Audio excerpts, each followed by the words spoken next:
Hello, hello, hello. It's the Short Story Ears calling from Cannes, and I'm here with amazing ladies from Angry Birds, the franchise. Hi, Eeva, Hanna.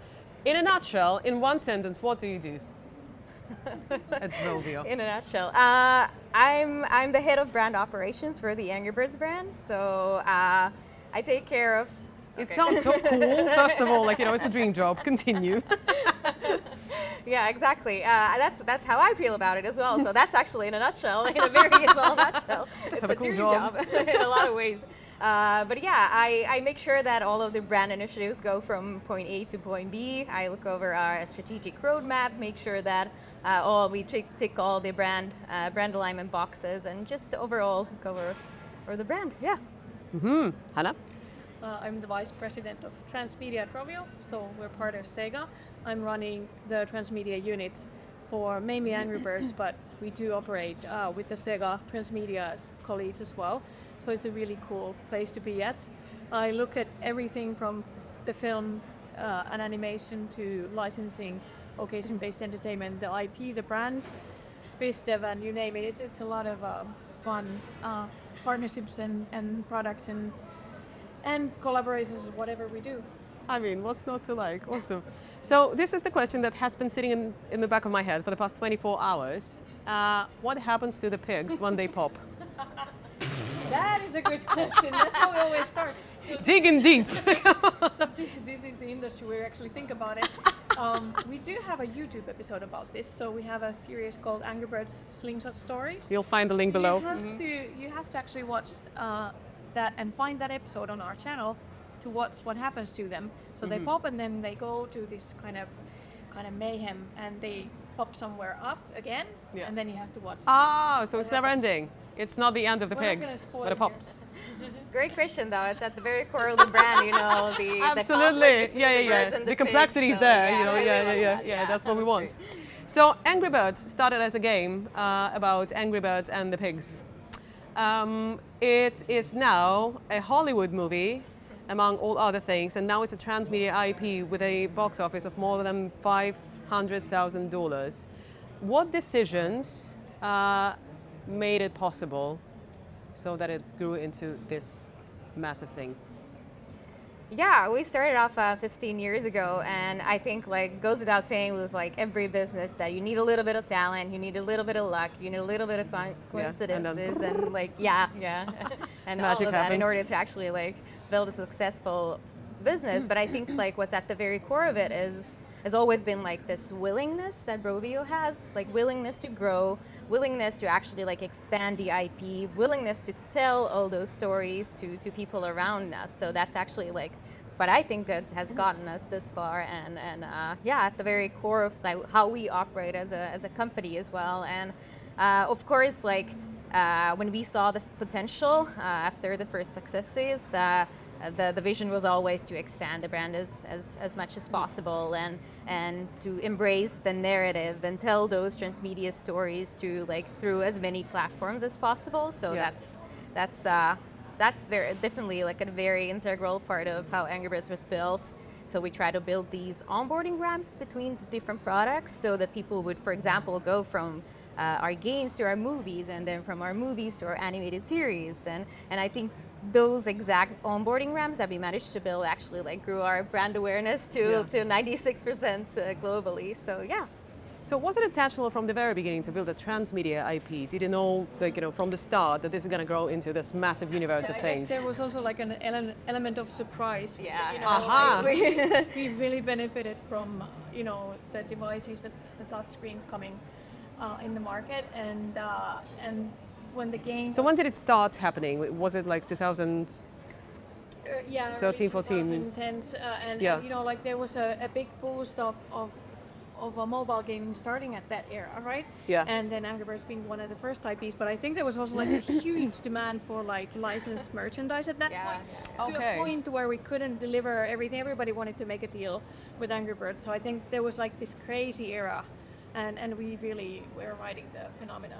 Yeah, yeah, 100%. And I think like we've always been like good at deserving the luck as well, through like great market intel. Yeah. So we've been like quick to spot trends and what Hannah mentioned about like the touch screen method. So we really hit a good spot with the first game with that, because that was like a very novel mechanic in general. So I think like the timing was also very perfect for that. Also, I think, you know, like the great thing here is that you somehow invented an evergreen story. Yeah. It is funny, it's sarcastic, it's awesome. You know, in 2025 and back in 2009 when it just happened, and you know, I was there and I was playing the first Angry Bird game, and it was so exciting. Yeah, and you know, the characters are so lovable.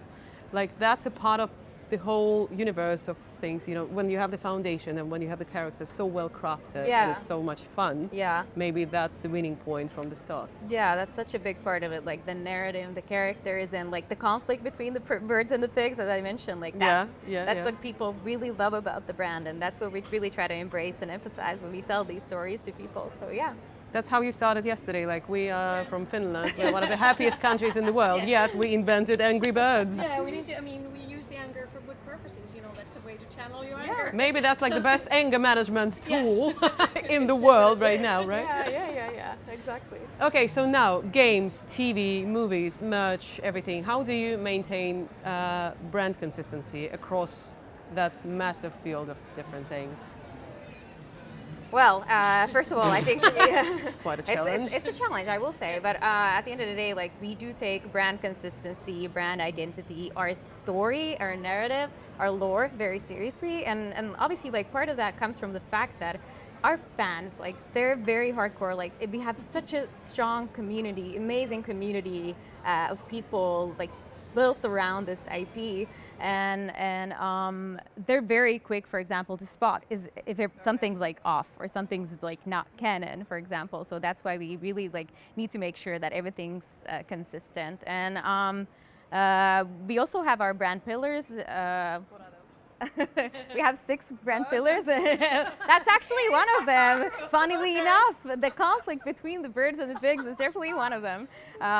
And like whatever initiatives we have on the table, whatever opportunities come our way, we evaluate those projects and opportunities through the lens of those pillars. So that's also like become a very handy and very useful tool for us, because it's very convenient, it's made us very efficient in decision making, etc. So that's definitely been a part. And maybe one very practical thing is that we try to keep our documentation in good shape.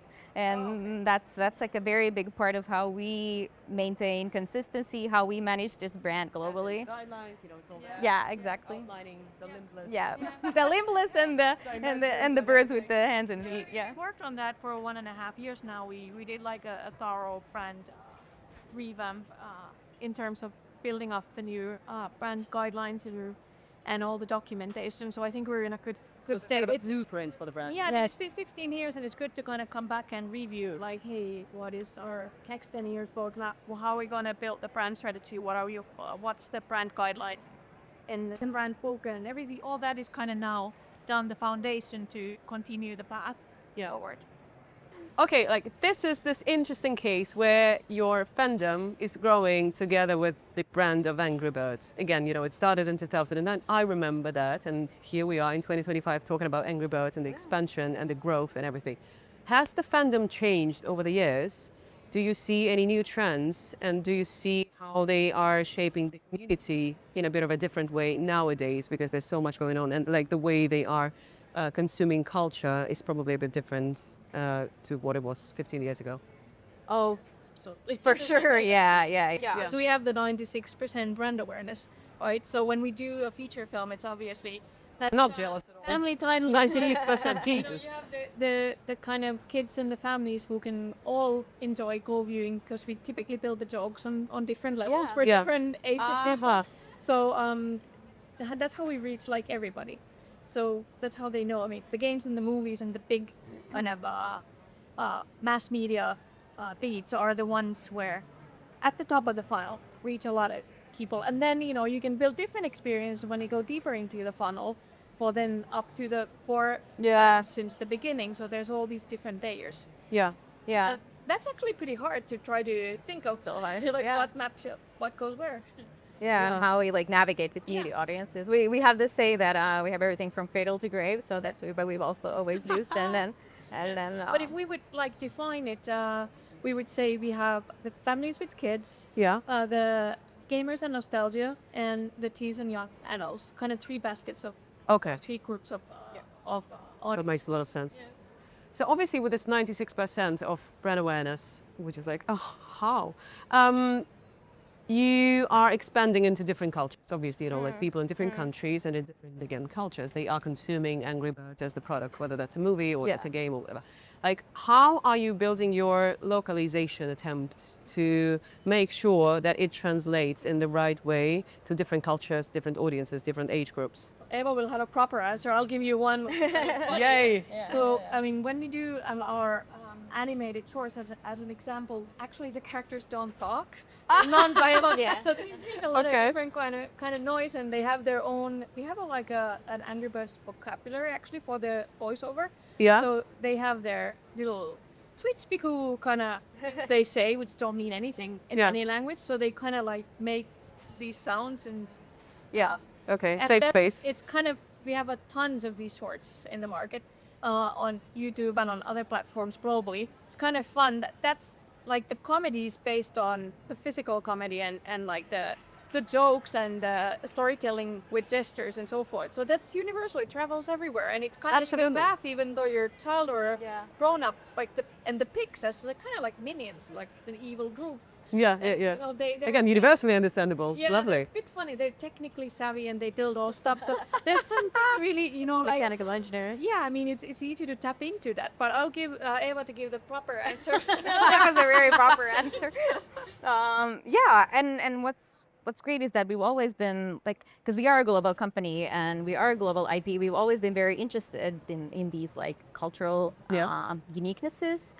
We do have like local and international partners that have like obviously helped us tremendously in addressing all of these like different specialties that they have in different markets. And of course, as I mentioned, like we do want to stay consistent, and that goes with like our global expansion as well. But there are always like things that we can take into account when we build like market specific stuff, whether it's like the way we write, the way we design certain things visually, the way we talk, for example.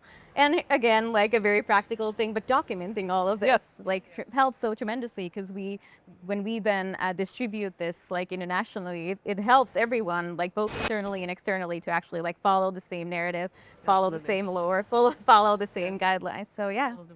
Be fine. Yeah, exactly. Yeah. But we're not too strict about it. We're No. pretty creative. We stretch the brand pretty much. Yeah. So it's just to stay in so that we're not having like 15 different rabbit holes where a story is going. So obviously in the history we've done a variety of activities. And Yeah, so not many. everything is being so canon. But Yeah. lore, but we always do try to. For example, we do have a lot of nice comics nowadays to tell the core fans like deeper behind the scenes stories, what actually happened between this and that timeline, as an example. So I think that's kind of good fan service in a way to deep dive into the storytelling. So the deep dives, they sort of addressed a more like urgent need of a specific niche audience of core fans, right? And they have something to consume behind the scenes And as I mean, well. just to understand Amazing. what happened, why did this collaboration happen, what's the backstory of it. Okay, So it's kind of, you can build that lore. Yeah. that's amazing. Exactly. So over the past couple of years, you built quite some partnerships. How do you choose the right ones? That is the question. Yeah. That's a great one, because Making sure that the vibe is there. yeah, yeah, of course. But no, but in all seriousness, like partnerships have always been a big part of how the Angry Birds brand and like how the global awareness was actually reached in the first place. So that's why we really try to emphasize the importance of those and importance of them in order to actually like grow that awareness and grow that brand heat and grow that fandom and affinity and everything. But well, I think it's a partnership cliche, but it has to be like mutually beneficial or beneficial to all parties. So obviously that's a good like premise for a partnership. Are there any specific criteria that you're looking for? Like it has to be funny or sarcastic, or it has to be crazy? Like what you're integrating into, you know, like it could be, if you think about the examples of what we've done in the past years, I mean, you couldn't think that we are partnering with like insurance companies or banks. I It's mean, not the first thing you think about. it but blew we my actually mind the other day to learn that you're actually doing that. Yeah, like, Awesome. It's all about also like the creative idea. Yeah. Like that you actually have a natural fit. Yeah.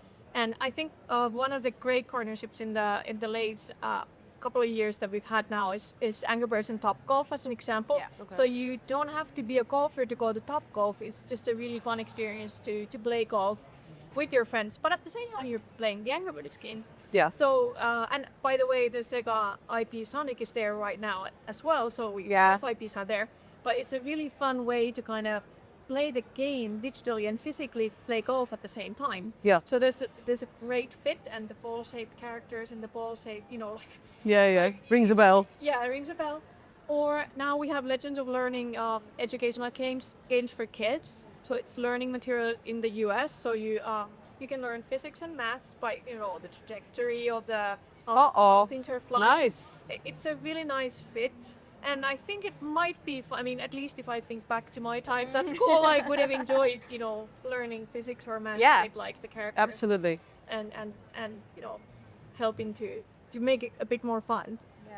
And at the same time, it's a serious, good subject and a good, actually an awarded partnership. So it's sometimes about the fit, like how you. Yeah, sometimes, and finding that synergy. And of course, like whenever we evaluate this or whenever we get like these opportunities, we always try to think of like what's something that we can offer, like what's the unique selling point that we can offer. And obviously, like Angry Birds being such a big like transmedia organization, and Yeah. especially like, for example, the platform that our games offer, that's definitely one of them. And we always try to think of like what can we bring to the table as well. Yeah. So that's a good like starting point for all the partnerships as well. Cool. Okay, what's next for Angry Birds then? Well, we have some feature film coming. Angry Birds feature film. January 27. So that's going to be, or actually quite end of it. So it's almost like say February. That's going to be obviously a big beat. I love the casting that we announced. We're working with Thermo Actors on it. A really nice Right. group of movie makers working with us. So that's really awesome. Obviously, that's the biggest beat that we are talking about here in Anne as well. But then there's a lot of other things going on. I think there's one game if you want to talk about. Yeah.